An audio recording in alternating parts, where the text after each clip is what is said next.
welcome to Sunrise Life, the podcast where we have deep conversations with fellow freelance models.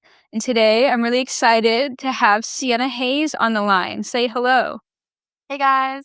I'm so stoked that you're available to do this interview. And I know that you're traveling and that you're busy, so I really appreciate it that you made time for me. Oh yeah, my pleasure. Thanks for having me. Yeah, Sienna, I've been following you for so long. You do such high quality work. Your Instagram just screams fine art, and I think that a lot of people feel the same way. Oh, well, thanks so much. I really appreciate that. Yeah. For the people listening who live under a rock and don't know who Sienna Hayes is, uh, can you describe your career and first how you got started? Yeah, sure. So the other day, somebody was asking me how long I've been doing this, and I was like, oh my God, it's been 13 years. How did that happen? I remember being in my early 20s and hearing about models who had been at this for 15 years. And I never thought I was going to be one of those people, but here I am. I started out when I was 18, and it was totally just meant to be something fun I did on the weekends. I was not intending for it to be a career, but it really snowballed. So 13 years later, and I'm still at it. Wow. Yeah. So when you first got into it 13 years ago, do you remember your first shoot? Yes, my first shoot was in Toronto with a guy who shot all film, and I wasn't doing anything nude at the time. I was just doing clothes stuff and portraits, and I was not good at it at all. That took time and practice, but I liked it, and I got the pictures back, and I thought they were nice, and I enjoyed the experience. And yeah, things just kind of progressed in a way that I wasn't planning for, especially when I started shooting nudes. Can you kind of go more into depth on that shift? Initially, the first person that you worked with that was shooting film, how did you get connected with that person? And then later on, what encouraged you to want to get into nude modeling? So I signed up for Model Mayhem, and that was because a friend of mine had been using Model Mayhem, and she showed me the pictures that she had done. And actually, her photos were nudes. And I thought, oh my God, they're so pretty. They were in black and white. And yeah, they were just really nice pictures. And she told me about Model Mayhem. So I made an account, but I didn't really think I wanted to do nudes. I was just curious what was on there. And so him and I connected on there. As soon as you make an account on Model Mayhem, or at least this was the case back in 2011, you get so many messages, right? And so I just worked with some of the people who had contacted me. And then when I did my first nude shoot, what actually happened was somebody that I had shot with before, who we only did portraits and stuff. I was at my second shoot with him, and he kind of sprung it on me in the moment, which in hindsight, that's a red flag. You shouldn't do that. But he asked me hey, do you want to try some nudes? And he had this set built, and it was a box, and it was backlit, and there was lights inside of it. So it was a totally backlit kind of set. And I thought, oh, sure, why not? Let me give it a try. It was just silhouette, so you couldn't even really see who I was. But I liked the pictures, and I actually found I felt more comfortable posing nude than I did for the other stuff. And he commented on it. He was like, you seem like you've done this before. You're walking around the studio, totally confident and comfortable. And I was like, yeah, he's right, actually.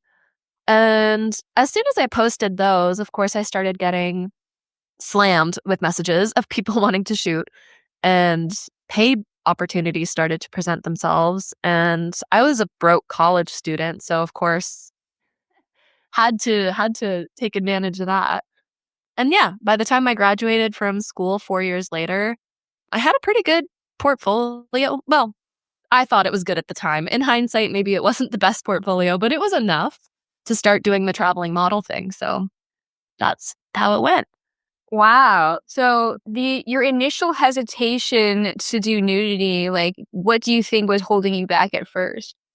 Oh, surely just societal reasons, the stigma. I don't know. It wasn't something that I was looking for at that time. But then, yeah, once I did it and realized I enjoyed it, I thought, why not? And I was never somebody who was super prudish with nudity anyways, so it wasn't a huge leap for me. But I did keep it hidden for like a few years. Yeah.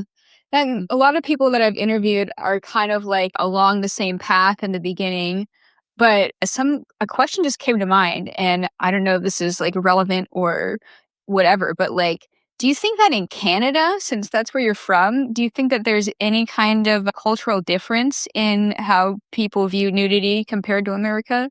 Well, I would say probably compared to certain parts of America. Like, there are parts of America that are super conservative. And so, where I'm from Toronto, and I don't think it's quite as. I mean, I don't really know anybody who would think of it as like sinful, that they would just think, oh, that's kind of weird, or like, I wouldn't do that, or maybe be a little judgy, but not think like, oh, you're going to go to hell.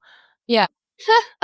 So I'd say like culturally, where I'm from is probably pretty similar to like California, for example. Oh, okay. Yeah, that makes sense. So, like, Toronto is not in the Canadian equivalent of the Bible Belt. No, definitely not. Is there a Bible Belt in Canada? Mm, I don't know if I would call it a Bible Belt, but we have certain parts of the country that are more conservative. Like Alberta is known to be pretty conservative. There are actually some communities that are really religious. Like we have some Mormon communities on the West Coast and things like that. But I'd say generally speaking, like the major cities are pretty liberal compared to the United States. Okay. Yeah. I Yeah. mean, that makes a lot of sense. I'm actually not allowed in Canada, so Oh, did you get banned? I did a long time ago. I have 2 DUIs, so you had to learn my lesson the hard way. Oh, okay. I thought it was maybe because you got caught trying to model here, because I've heard several stories. Like, yeah. Really? Yeah, I know several models who got banned, like, by trying to cross the border to pose here, and they got caught, and vice versa, Yeah. Canadians who go to the States. Yeah, and, recalling, I have heard people having issues, like, bringing camera gear or, like, suitcase of lingerie over the border. They usually think you're an escort Yeah. when you have, like, a whole suitcase full of lingerie. I did have an awkward confrontation leaving Australia and coming back to the US once. Oh, what happened? I didn't get banned. I had been to Australia 3 different times for modeling tours, and I had no, like, issues, but the last time I was leaving Australia and coming back to the United States, there was a gal with a clipboard, and she politely approached me, and she was like, "Oh, we're just doing surveys around the airport and asking people about their experience with their trip. Do you have a moment?" And I was like, "Sure, I've got at least 10 minutes before I have to board." Oh my god, she took advantage of all the minutes that I had. She was drilling me with, like, where you're from, where's your citizenship, like, what do you do for a living, what were you doing here in Australia? Oh, you went hiking? What hiking trails did you go on? Who did you go with? Did you do anything that's similar to what you do for work back in the United States, here in Australia? Like, every time I was, "Oh, I went swimming." Like, "What were you doing when you were swimming?" Like, it was intense, like Oh, so was it like a cover? Like, she wasn't actually doing a survey? She was trying to interrogate you? When she first approached me, she sounded like it was some kind of like, a satisfaction survey for what your experience in Australia was like, or like what your experience with the airport was like. And so she approached me really nicely, and I was like, "Yeah, sure." But then it turned into this intense interrogation, and I got through it fine. I haven't been to Australia since. I mean, COVID happened like right after that. So anyway, I know that the border between America and Canada can be kind of the same way sometimes. Yeah, thankfully I got my visa, so I was able to stop worrying about that, but it was a huge cause of concern for me for years. Yeah. Yeah, totally. Anyway, that was a little bunny turn. People can be curious about that kind of stuff. I guess it's kind of sort of a hot button topic right now. Oh, definitely. I mean, I think normally when they're talking about illegal immigrant workers, they're probably not thinking about Canadians, to be honest, but yeah, I mean, it is a thing. Totally. So anyway, when you first got you started your model mayhem, you had a bunch of shoots, you decided that you were comfortable with nudity. What was the length of time between you starting your first shoot and then crossing over into full time with traveling? Yeah, I guess it was about 4 years because it was my entire undergrad degree at university, and I just basically what happened was I graduated, and I had met a guy pretty soon before graduating, and he lived in San Francisco, and I was actually looking at grad schools, like, I was thinking of applying to Berkeley and doing something in my field of study, but then from the time that I graduated until I was, like, getting ready to apply, I did my very first modeling tour based on the recommendation of a friend, Kate Snigg, who had been doing the traveling model thing for a while, and I did my first tour, it was in Western Canada, and I was just shocked by the profits. I was like, "Wait, what?" 'Cause my job, like, I was in social work, and you don't really make much money at all doing social work, and I was like, "Why am I gonna go back to school and pay for an expensive master degree when I could do this and work way less hours and do something creative and fun and make more money than I would have made with my degree?" So, I just decided to give it a try, and I thought, if it doesn't work out, I can always just, get a social work job. It's always gonna be there, my degree, but it really took off. That's awesome. Yeah. That's nice that you have the security of having like a education for getting a career if you ever wanted to fall back onto it. Definitely not gonna happen anymore. The first couple years, no, definitely not ever gonna do that again. Can you elaborate on that? I think once you get a taste of being self-employed, that is very addictive, and there is no way that I would ever work for somebody else ever again. I mean, obviously, social work is really important work, and I really admire the people who do it, and I enjoyed it for the time that I did it, but I much prefer being able to make my own schedule and travel and be nomadic and, yeah, make a decent living. Yeah. Mhm. Yeah, I mean, I feel the same way, but I mean, I didn't I kind of did a few college online classes, but I dropped out. I also dropped out of high school. So, but you're right, it is addicting to just be creative, have your own schedule, and then have that actually be working out for you really well. Completely. Yeah, no, I mean, I was just shocked when I first started doing this, and I had no idea that this was a viable career, like, it really surprised me, and it's been such a blessing, like, I am so happy that I decided to make that account on Model Mayhem because my life would have been so different, and I really love the way it's turned out. Yeah. And so, how much do you use Model Mayhem today compared to when you started? Like, 0. Ow. I mean, I log on, like, maybe once a week, and very, very rarely I get some messages on there, but pretty much I don't use it. Yeah. Yeah, it definitely does not have the effectiveness that it used to back in the day. No, and I mean, when I was just starting out as the traveling model, I used it all the time for basically building my network. You could search by area, so I would do a lot of cold calling on there. But nowadays, there's no need for cold calling. So, yeah, and I have everybody's email address or Instagram, so I don't really use it anymore. Cool. Yeah. Do you have, like, a newsletter and stuff? I don't. I've had some people telling me that I should do that, but to be honest with you, I am not modeling that much anymore because I'm so much more focused on my retreat business. Right. And so we have a newsletter for that. But for my own personal modeling, it's kind of taken a back seat. So to put in all the effort of a newsletter doesn't really seem worth it. Oh, okay, so you have a newsletter for your retreats, but not for your individual modeling. Yeah. And I'm not the one who does the newsletters for our retreats. My business partner, Vivian Cove, does those. Oh, sweet, that's awesome, you've got a team Yeah. built. Yeah. Yeah. Yeah. That's cool. So, I mean, while we're talking about it, would you like to elaborate more on your retreats? Oh, sure. Yeah. So they're called Femme Nue. So Femme Nue, we have two branches. We have Femme Nue Luxe, which is they're like more high-end luxury kind of retreats. And basically what we do is we rent a super amazing location. Think like 17th century chateau in France or 18th century villas in the Tuscan countryside. And we make sure that they're so beautiful and photogenic that you can spend multiple days there. We bring in a bunch of models. It's usually between anywhere from like 4 to 9 models. So it's a pretty big group, and a private chef. We arrange all the transportation, and yeah, we have a creative luxury vacation. So that's Lux. And then Aventura is the outdoor branch that we just recently started, and that focuses more on, yeah, fine art, nudes, and nature in various places. Sweet.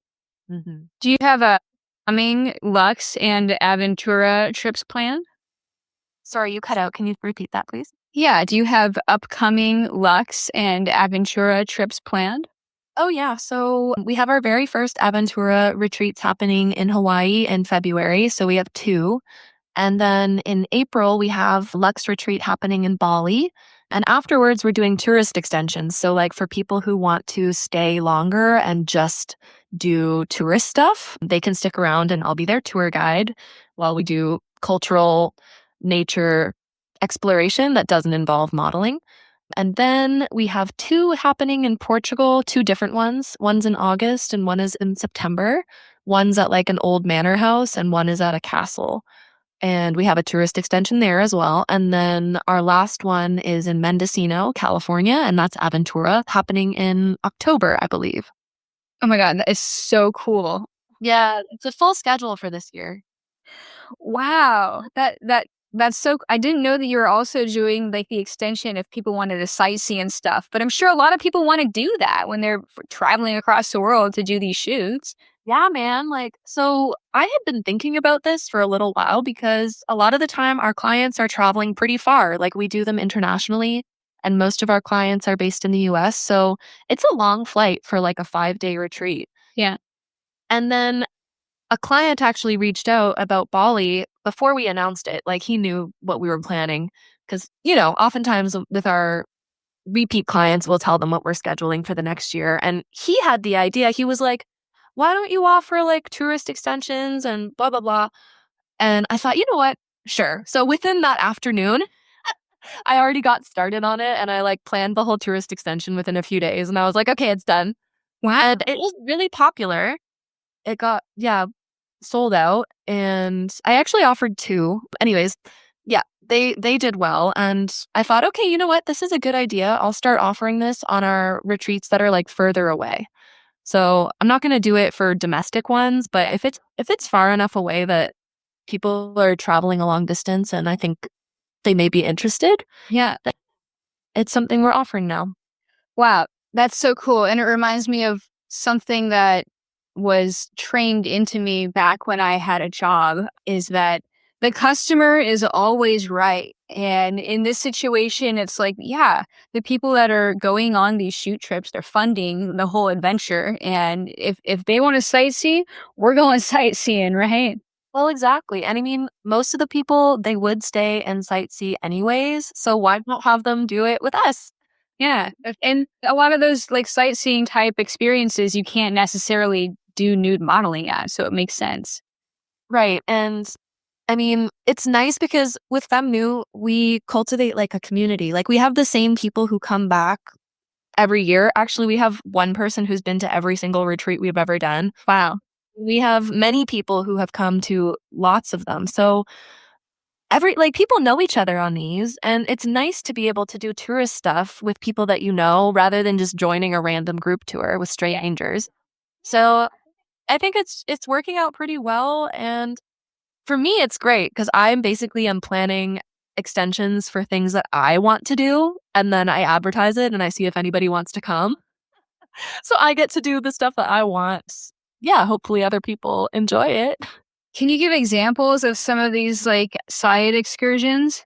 Sure. So, I mean, this is the first year that we're offering it, but for Bali, we have a 5-day extension, which is focusing on like temples, waterfalls, cooking classes, stuff of that nature, massages, things like that. And then we have a second extension, which is going to the Komodo Islands, which is where you can see Komodo dragons in the wild, is the only place in the world. So yeah, that's a place that's been on my bucket list for a really long time. And if I was going to go on my own, I would be doing it as a backpacker, on like a crappy boat. And it would be like pretty rough in it. Mhm. But with my clients, we're staying in really nice accommodations. We're doing like a yacht tour. We keep it classy. So it's going to be a really good experience. That's so cool. That sounds like fun. Yeah. Yeah. I'm excited for it. That's so cool. Like, I'm excited for you too. Are there anything that you haven't scheduled that's sort of in the back of your mind, like a bucket list place that you want to go that hasn't been planned? Man, there's actually so many. But to be frank, we've actually planned all of 2027 already. We just haven't announced it yet. Well, I'm like a pretty crazy planner. Like when I get a burst of energy, I just go ahead and plan things really far in advance. So I don't want to reveal too much about what we have going on in 2027. Yeah, But there are a lot of destinations that we are excited about, and especially for Aventura, now that that's something we're doing. I'm a full-time traveler, so there are so many places around the world that I think are so good for art nude photography that people are not doing events. Like, there's so many untapped places in this world. Like, everybody does events in Iceland, and, it's easy to see why, but there's a lot of other cool parts of the world, and I think that our clients will be excited to go there. So I'm looking forward to doing scouting for those and yeah, just continuing to offer really great experiences for our clients. that's so cool. Yeah. There's some parts of the world that I have like pictures screenshotted of, and I'm like, one day I'm gonna get there somehow. Yeah, right? This is seriously so ideal for me because I'm traveling to a lot of these places anyways, and so I may as well make it into a scouting trip. And then Vivian takes care of all of our domestic scouting in the States. Like she's such a pro at that. So we're really like a kind of a perfect team in terms of our division of labor with this stuff. That's great. That's good to have people that are good to work with. Yeah, yeah, she's And that's awesome. Mhm. So, kind of doing a little reroute, I like to share an entertainment segment on my podcast where you get an opportunity to share a crazy story. It could be crazy funny, crazy bad, crazy good, but if you have more than one story, you can share that. But what is at least one of your craziest modeling stories? Okay, I have the perfect story, and this is really crazy. So it's the story about the time that a photo shoot I did impacted a Mexican election. Oh, So this was back in the day. I can't remember what year, maybe 2016. And I was modeling for another event organization in Mexico. And it was their very first tour that they had done in Mexico. And we were scheduled to do a photo shoot in this little town called Izamal, which is Pueblo Mágico in the Yucatan. And all the buildings are yellow and it's very picturesque. And they had arranged with the tourist police, like they had an official permit and everything. They arranged with the tourist police to shut down the main square so that we could do a nude photo shoot there. whoa. Yeah, which is pretty awesome. And it's a really iconic square. And that was very ambitious of them to try this. But basically, what happened was this is Mexico. So things don't always go according to plan. And the police did not shut down every street. So people were still filtering into the square. And the organizers were kind of looking around. There was people there. And it was sort of like a question of, okay, well, what do we do? Like, we've promised to deliver this to the clients. Like, do we go ahead and do the shoot? And me and the other models were just like, screw it. We have the permits. Like, why not? Let's just do it. So we did a nude photo shoot in the middle of this square, and there were people there. And everyone was like, of course, like, just flabbergasted that there's a nude photo shoot happening. So yeah, like locals are taking pictures. They're all, people are flocking into the square to watch. Old ladies are dragging their furniture out of their house to have us pose with them. Oh my God. It was like a whole fiasco, right? And then later that evening, we were all over the news. Like all over the news. We were on the TV, we were all over newspapers, like every news article online, Twitter, like it was everywhere. And it actually became like a controversy in Mexico because we had gotten a permit, and it was issued by, I guess, the mayor. And there was a local election happening, so he was up for re-election, and it became like a battle between his party and the opposing party, and this was like a big talking point.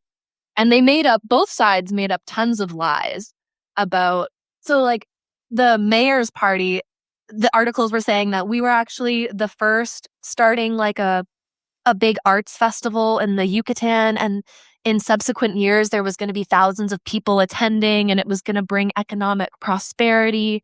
And the opposite side, well, they made a bunch of accusations of like who we were. Apparently we were like a bunch of Russians. There was one Russian girl. And they were just basically saying how it was immoral and blah, blah, blah. But yeah, it was like a big talking point in the Mexican election. And I remember telling this story to my Mexican boyfriend when I first met him, and he was just dumbfounded, and he searched for it and found all these articles online where you can see my naked butt, like the front of a newspaper. Oh my God. I've never heard that story, but that's crazy. I'm gonna look it up too. Yeah, you can. It's all in Spanish, of course, but if you like translate like nude model photo shoot Isabel, you'll find like lots of stories. Wow, dude. That's insane. Yep. That's pretty crazy. I will never forget that. Well, so did the mayor that like got you guys the permit, did he get reelected or? Nope. I don't know how much of us is to blame for that, but he did not get reelected. Man, well, I mean, I would have voted for him if I don't know anything else about their policy. Yeah. I mean, and you know what? It's funny. We went back to Izamal the next year and people recognized us. We were like local celebrities. Wow. It was really funny. So did you shoot there again or? No, that was a one-time thing. I mean, it was such a fiasco. I don't think that they would ever have issued a permit for that a second time, and nor did we want to, because the police didn't do what they said they were going to do. They didn't shut the square down. So no. Wow. Yeah. That's crazy. Yeah, I've been in Mexico for modeling a handful of times, and I've always felt like it's a little bit more relaxed on the nudity, though people tell me that there's a lot of religious people down there that are not into it, but I haven't really had that many issues like in Mexico. Like a lot of people that haven't traveled there before are worried about it, but like, I mean, I love Mexico. Well, my opinion, as I said, my boyfriend is Mexican, and it is very Catholic in Mexico, especially the part of Mexico that he is from. Like, it is a very, very Catholic country. I've tried organizing Femme Nue retreats in Mexico before, and other than in the Yucatan, most venues that I ask say no because yeah, like even though you're willing to pay like big bucks to use their venue for multiple days, like they say no. I think for religious reasons. So it really depends. I think if you're in the Yucatan where it's so touristy, maybe it's a little bit different, but big parts of Mexico are very conservative. Mm. So okay, this kind of brings up a question that like I've kind of like wondered about with like event organization and organizing these kind of shoots in like places that, is a foreign country and stuff. What is your policy on the concept of ask for forgiveness before asking for permission? I don't do that because I don't want to risk things going wrong for my clients. So always when I'm booking an event venue, I let them know exactly what we're going to do. And I make sure that they're okay with it first. Because can you imagine a worse situation than showing up somewhere and trying to shoot nudes and being told no after people have paid thousands of dollars to attend? Yeah. Like, I'm not going to risk that. So no, I do not ask permission. If it's just me doing like a shoot in an Airbnb, like one-on-one, then I probably wouldn't ask because it's just one person. How are you going to get caught? You know what I mean? Right. But if it's a big venue with I'm going to have like 20 people in attendance, then no, I'm definitely going to get permission first. Yeah, for sure. I mean, that's for a big group like that, especially a high ticket event, like that's probably the best policy. Yeah, for sure. And I mean, a lot of these places, they also require you to pay like photography fees. So a lot of the time we'll rent a venue and we have to pay sometimes close to double the price in order to be able to do photography there. And I don't want to show up and be surprised with an extra bill either. So, yeah. Mm-hmm. Yeah, I did some underwater trips and the cenotes in Mexico, they change every year. Sometimes ones that didn't have a camera policy before have a camera policy now, and prices change. Yeah, that's right. You do events in Mexico, right? Like your underwater stuff? Yeah, I haven't done one in a little while, but I might pick it up again. But they are very fun. Yeah, totally. I love all that underwater work that you do. It's really cool. Yeah, thank you. It's a good time. But I got to give you props, man. Like running events it's hard. You got to make everybody happy. And on the outside, to somebody who hasn't experienced that before, it might be harder to understand, but there's a lot of T's to cross and I's to dot.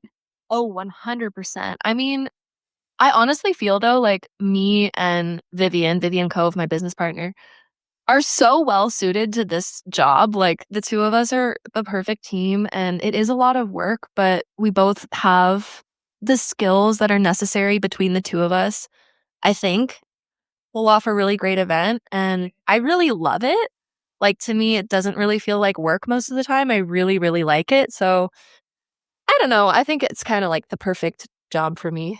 Awesome. That's so awesome. And having somebody that you trust that works symbiotically with you, that's needed. Yeah, because doing it by yourself, that'd be just too much. Yeah, I think it would be really hard. Like she has a bunch of skills that I don't have. And I think probably also vice versa. So it definitely works really well to have a business partner you can count on. That's so cool. That's so cool. That's a story about you in Mexico, making the news. Oh my gosh. Yep, it was something else, really. Honestly, that kicks any magazine tear sheet, as far as accolades in your modeling, right? I should print out some of these actually and have them, tucked away somewhere to remember when I'm old. Yeah. Was there any viral Instagram things about that, or was it just on the news, or? It was probably on Instagram as well, but I didn't see it, but I did see it on Twitter. Mhm. Not yet. It was all over Twitter. That's cool. Yeah. It It was really funny. as far as marketing goes, it's instances like that can sometimes boost a person's following or whatever. Back in the 90s it was all about getting into a magazine, and then it was about getting on TV or reality shows, but now everybody's kind of running their own reality show. And so crazy shit happens, and it's something to talk about for people following you online. Completely. Yeah. I mean, I do feel like I live a kind of crazy life, to be honest, but I'm pretty private about it. So I don't really post too much about stuff on social media, to be honest. Yeah. So as far as that goes, having a public persona and then having your private life, you mentioned, you're pretty private. Do you expose anything personal online or via email or anything like that?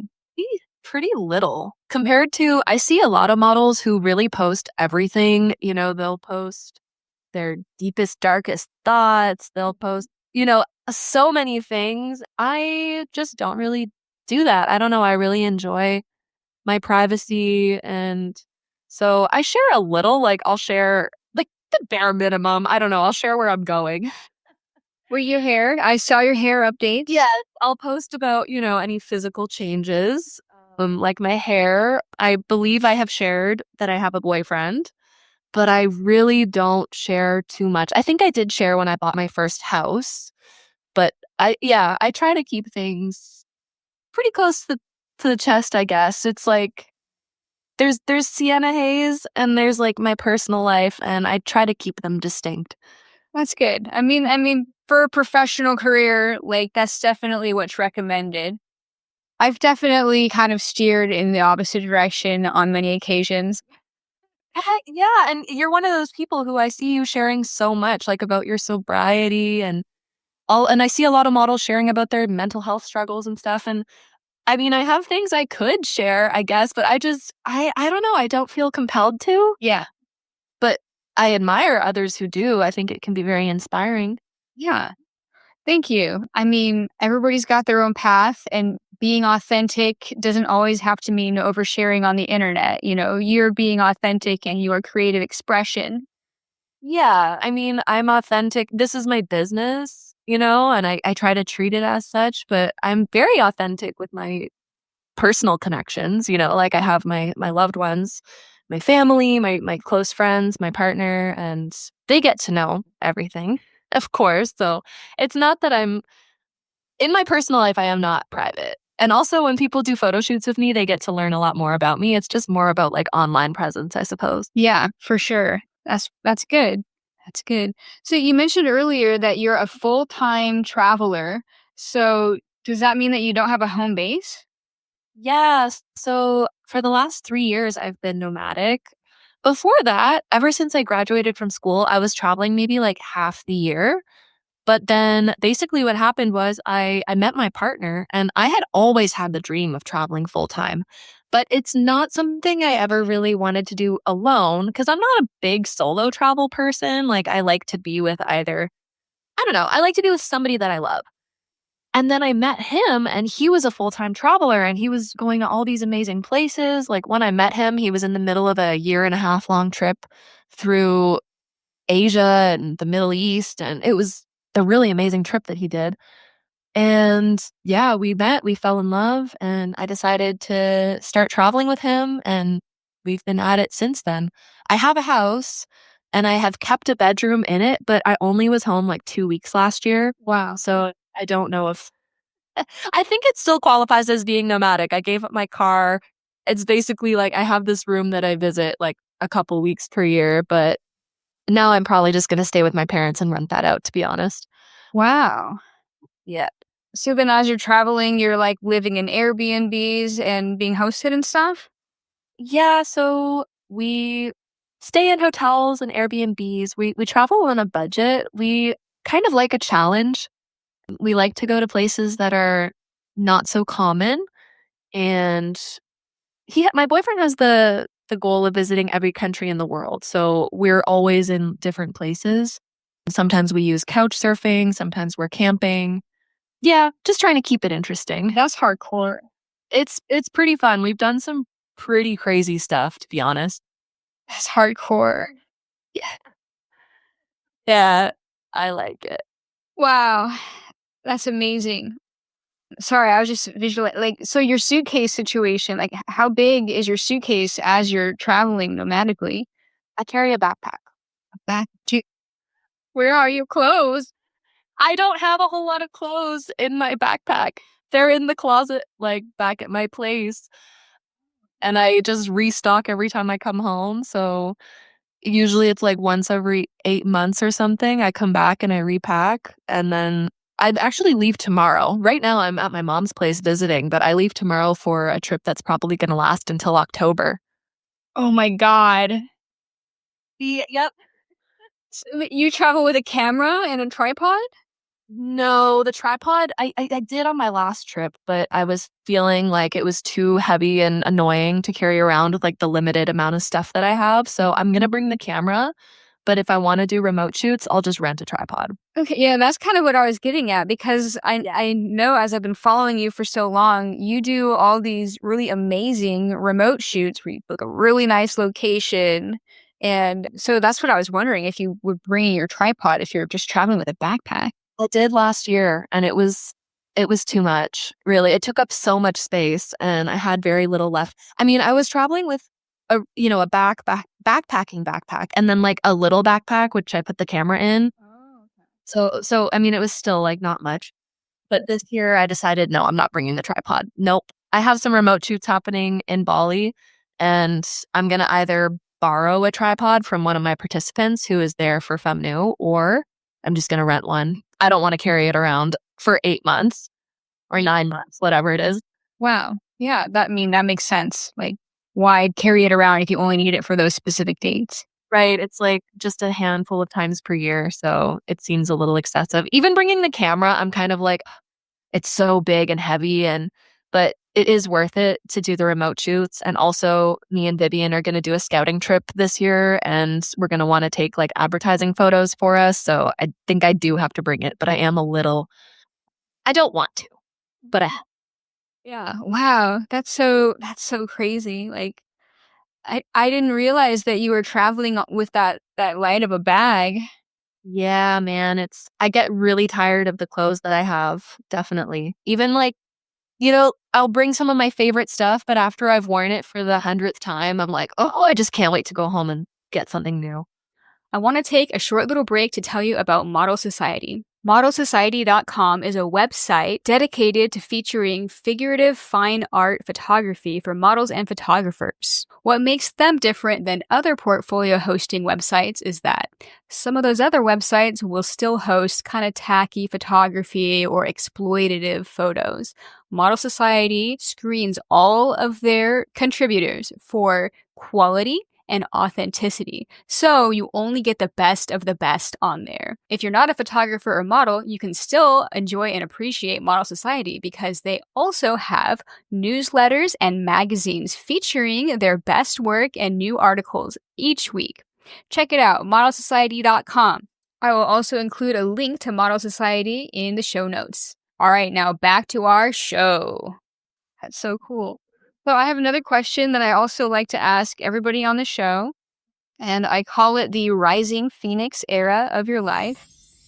Can you describe something, it could be related to your modeling or not modeling, where you were faced with some kind of a challenge that you had to overcome? Man, okay, so many things, but I'll focus on modeling. I'll, I'll focus on modeling. I think probably the best example that I can give related to that would probably actually have to do with remote shoots and COVID.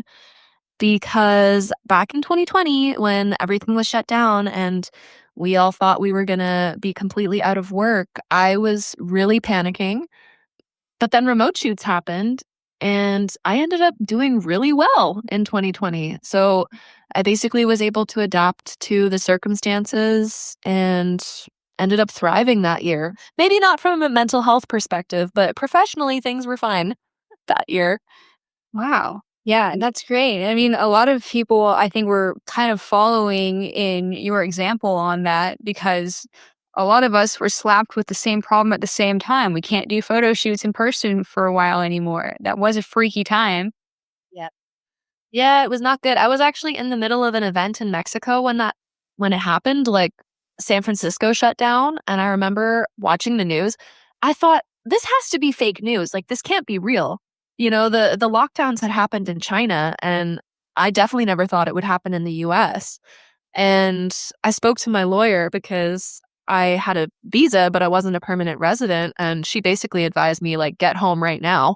So I drove to the airport and flew to Florida and yeah, managed to get in right when things were locking down. Whoa.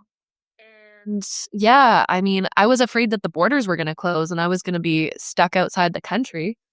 And then, yeah, the next month, I remember just panicking and I was selling prints and I was thinking about starting an OnlyFans. Like, no offense to anybody who has one. I think it's a great source of income for y'all and I think gives you guys a lot of freedom, but it's not my thing. Yeah. But I was just like so concerned. And then, yeah, remote shoots started happening. And I remember I already had all the equipment. I was really lucky. And so I decided to offer them. And I thought maybe like one or two people would sign up and it would be like some pocket change. But oh my God, like they exploded for me. I did hundreds of them. So it was a busy year. Wow. So there's probably a lot of people listening that have heard of remote shoots, but they don't really like know how it works. From your perspective, since you have so much experience with it, can you describe how a remote shoot works? Yeah, so basically I have a professional camera, a Sony A7R III, which I set up on a tripod. And then you get a tethering cable and you hook it up to the computer. And then you open some tethering software. I use the Sony tethering software. And then you start a call with somebody. I use Zoom typically. You pay for the pro version so you don't have any like time issues. And then through Zoom, you're able to give that person remote control access to your computer. And so they're able to like move your mouse, which means on the tethering software, They can change all the settings, the aperture, the shutter speed, the ISO. They can take a picture. So they'll basically like direct me like what they're looking for, and I move the camera around, set up, the composition, and then they take the photos. And then when it's done, I upload all the raw images to Dropbox typically, and that's it. So your location has to have good internet. Yeah, the location has to have good internet. And it was funny. Like I feel like I took this idea and I ran with it because when I realized people were interested, at first I was just doing them out of my apartment. And then I was like, well, wouldn't it be cool to like rent nice locations for this? And that's what I started doing. And yeah, I'm still doing them today. Not as often, but every once in a while I'll book something really cool. And for me, it's great. And I think my clients like it too. Cause I always love shooting in like amazing locations. That's kind of my thing. And so for me, it's a fun opportunity to shoot somewhere cool and get some amazing pictures. And yeah, I mean, I guess people must like it because they're still selling out. That's awesome. And so when you send them the raws, they just edit them however they want, and the copyright is theirs because they clicked the shutter button. Exactly. Yep. Cool. Yeah. Yeah. But most of the time, most of my clients actually have no problem with me like editing my own pictures, so I can select and edit the ones that I like. I don't require that, but most people that I work with on a consistent basis let me do that. So that's always really cool. But they do their own edits too. And yeah, it's definitely, I'm much more involved in the process with a remote shoot than I am for like a regular one. Yeah. And that's part of the reason why I haven't done them, because they're a lot more work compared to a regular shoot.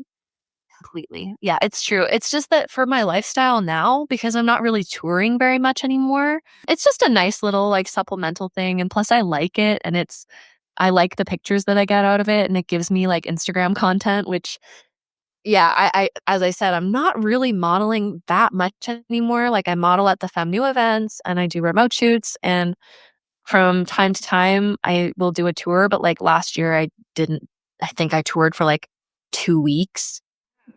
And then photographers will come and meet me as well in international destinations. Like, I'll advertise where I'm going and sometimes people will come and shoot me there. So yeah, I'm just doing it for like a little bit of extra income and cuz I like it, but it is a lot of work.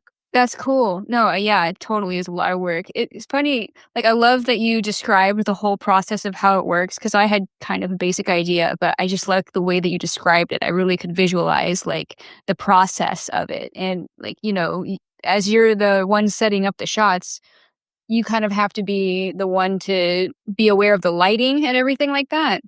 Yeah, I think that's probably part of the reason why I was able to get a lot of bookings doing it is I think I have an eye for composition. I don't actually have a whole lot of experience with photography, but I think I have a sense of taste. And so most of my photography experience is from remote shoots, but I just generally kind of know like what might look good. And so the people who do the remote shoots with me tend to get like nice pictures out of it. Yeah, and so do I. So I'm going to keep doing them because I really like the photos that I get. That's cool. Remember one time somebody asked if I would do a remote shoot, and I asked them what platform they would like to use. And they said they wanted to just FaceTime with me and then screenshot me posing on FaceTime. And I was like, that can't come up with anything good. Yeah, I've had people offer to pay me for those, and I just say, "Oh, no, I don't do that. Here's a link to, like, how I do it, with the camera and whatever," and then they say, "Oh, no, I'm not interested." They just wanna get, like, I don't know, there can't be anything good, like you said, and I'm not interested in creating subpar quality Yes. so, yeah. Yeah, I mean, because like in the end, like if you can have any like control over the quality of images, if you circulate in the internet, like should. Exactly. As with FaceTime, like that's just going to be super pixelated, and Yeah. And if they're taking screenshots, you have no idea, like, when they're taking it, like, what they're gonna look like. I don't know, it doesn't sound very professional to me. yeah, technology's so funny and weird, because like if you just zoom out and then look at it from another perspective, you're like, oh, this one technology versus this other one. But you're right. Like if you have the nice camera, like you should use the nice camera. Oh, yeah, definitely. I was really lucky because I bought that camera, like, end of 2019, I think, and it was a major upgrade from the one that I had before, and I think that's another reason why a lot of people have booked me so many times because the quality of the images are really good, like, the camera itself is a really good camera, and yeah, so I was pretty lucky. I was in a good position to start doing those. Have you always used Sony's? No, before I had a Fuji, don't ask me what model. It was, like, not one of their, like, best ones. It was kinda, like, medium, I guess, or maybe no, I wouldn't say entry level, but I don't remember what it was called, but then I switched to Sony based on the recommendation of a friend, and, yeah, I really, really liked it. That's cool. Mhm. Yeah, that's awesome. Yeah. What do you shoot with? I also have a Sony, so I'm biased. So great, like and I just love the mirrorless thing, like, it honestly, I feel like it makes shooting just so easy, like, you can just see the direct feedback on the back of the screen immediately, and it couldn't get easier than that, so that was the appeal for me. Do you have a favorite lens? I always just use a 24 to 70. I had other lenses, but because I was traveling, I didn't wanna Yeah. you know, carry them around. So I tried on one trip to bring a wide angle lens as well for some travel photography I wanted to do. Mhm. But man, like I'm traveling with a backpack, okay? Like Yeah. every like ounce of weight counts. And so no, I just use the 24 to 70 now. Hey, it works. That's good. A lot of people like just use that lens as I'm shooting around the country also. So it's a good lens. It's enough. Yeah. Yeah, that's so cool. So you mentioned earlier that you don't want to go back to social work. Are you happy with what you're doing now? Do you want to keep on doing this indefinitely, or do you foresee some kind of a shift happening in the next 5 to 10 years? So, to be honest with you, I love what I'm doing so much that I would love to just keep doing it until I retire. And when I say retire, I don't mean like, retire at 35 like models do. I mean retire like, much later in my life. But it's all about the market and if there's still demand for it in 10, 20 years, I don't know. I'd like to continue to do this for as long as it's viable. But I do have other things that I'm gonna be working on. Right now, I have one investment property, and I'm in the process right now, actually, I'm under contract for another property, so I do want to have more real estate investments, and I have some other, like, business ideas that have nothing to do with modeling, which I would eventually like to pursue, but I would really love to continue to be involved in Femme Nue for as long as there is a market for it. That's cool. And hopefully there will be indefinitely, but with technology and culture, it's kind of hard to predict that right now. Yeah, I mean, I think that because we are selling experiences, I feel like that's something that's always going to be relatively safe. Like, people always want to have good experiences, and there's nothing that can really replace that. Not like, AI is going to take so many jobs, but I don't think that it can take people who are selling experiences. However, it's just more like, I don't know, because there's gonna be other people who start doing events, people who are younger, people who are more involved in the modeling community. Because as I get older, my connections are gonna become more distant, or I don't really know Yeah. how it's gonna go, and so I don't want to make any assumptions, but I do hope that it can continue for as long as I want it to. That's cool. Yeah. I mean, like, and you probably have felt this as well, but when you're somewhere, especially like out in nature, like in person, like feeling the air and like standing on the ground and like being there, no photo can ever recreate that. Like you have to be there. Like no video, no VR, like you gotta be there, right? Yeah. I mean, I've heard people say that AI is going to replace modeling. And I think that that's probably true for, commercial modeling, like lookbooks, things like that. But for what we do, it's about the experience of creating something. And I really don't think that's ever going to stop. Yeah. No. truer words were never spoken. I'm seeing more and more, like when I'm scrolling on Instagram, hot babes in a bikini on the beach, but it's like you can kind of tell that it's AI, you know? Yeah, but there's always going to be people who want to shoot a hot babe in a bikini on a beach in real life. The light. Always be. So, yeah, I think that we're safe in that regard. Yeah. Also, on that note, I think that that makes it like more cool to be posting like images that show humanity, where you can kind of see the skin texture and things like that, because the AI models are, perfect, right? Yeah, for sure. I agree with you. Well, Sienna, we're closing in on our hour. I'm so happy that you had this time to do this interview with me. Like, I really feel like this has just been like a candid, casual conversation where I got to know you better, and just like thank you for sharing with me. Yeah, thanks so much for having me. I've heard of and listened to your podcast for a long time, so it's really cool to be a part of it. Yeah, yeah, thank you. Where can people go to find out more information about your events and your remote shooting? So for me personally, it's www.sienna-hayes.com, or on Instagram, I'm siennahayes.model.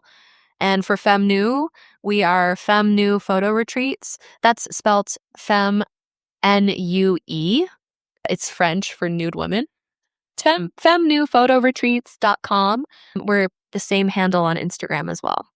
Awesome. And I can share those links in the description of the episode as well. Thank you. Yeah, thank you so much. It's been great.